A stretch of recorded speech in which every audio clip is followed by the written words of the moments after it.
NFL, where a few contract negotiations are still up in the air for the core of the Dallas Cowboys, specifically their starting QB, Dak Prescott. Dan Orlovsky on why that could spell trouble for Dallas.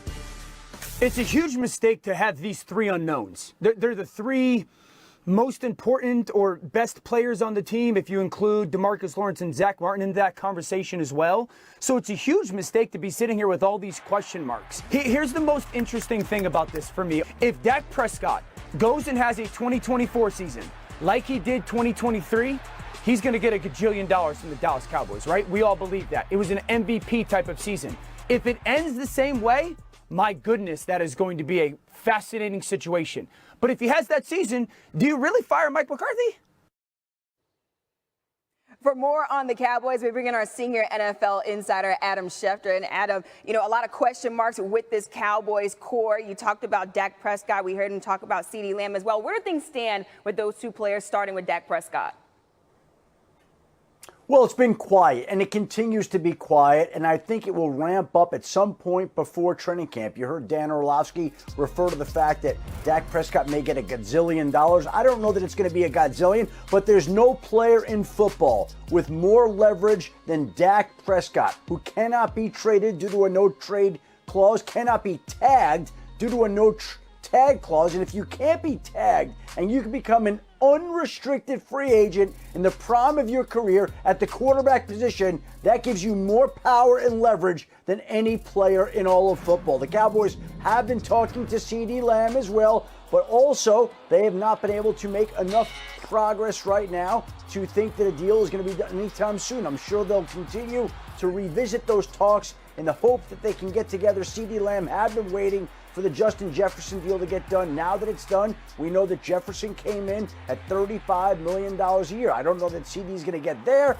but he's certainly going to want to be compensated handsomely. And in an off season where the wide receiver contract prices have risen, this has only helped CeeDee Lamb's leverage. It's only meant his price has risen, and it's put the Cowboys in a continually challenged, difficult position as they try to get some of these contracts done. Yeah, there have been some big money deals for wide receivers, and hopefully maybe CeeDee Lamb will be one of those receivers next to get a contract. Let's go to the quarterbacks waiting to get deals done. Jordan Love with the Packers, Tua Tagovailoa with the Dolphins. How close are these two players to getting extensions?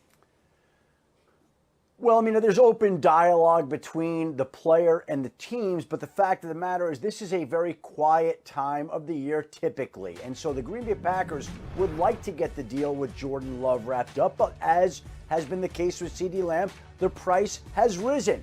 The Packers could say to Jordan Love before, well, we don't want to pay you $55 million, which is what Joe Burrow is making on average per year. But now that Trevor Lawrence has gotten $55 million a year, well, Jordan Love has more of an argument and more leverage. They'll continue talking. There are a couple of different windows, maybe before training camp, maybe before the start of the season. And the same is true for Tua Tagovailoa in Miami as the sides continue talking, both sides wanting to get a deal done. There hasn't been any team any more dedicated to its quarterback than Miami and Tua Tagovailoa. Again, the question becomes value. What is the value? And Trevor Lawrence has established a new baseline value for these two quarterbacks, Tua Tagovailoa and Jordan Love, at $55 million a year. And again, we are in a quiet time in the NFL calendar. The focus is on the NBA draft tonight, what the New York Knicks are doing, and we'll see if these teams can break through with their quarterbacks. I would think either right the week of training camp or right before the start of the season. And speaking of the draft, Tua Tagovailoa was taken in that first round in the 2020 NFL draft, but also Brandon Aiyuk taken in that first round as well. He did not report to minicamp for the 49ers. And then Ryan Clark, he reported that Brandon Aiyuk, he did have a meeting with the 49ers as well. What can you tell us about that meeting between those two parties?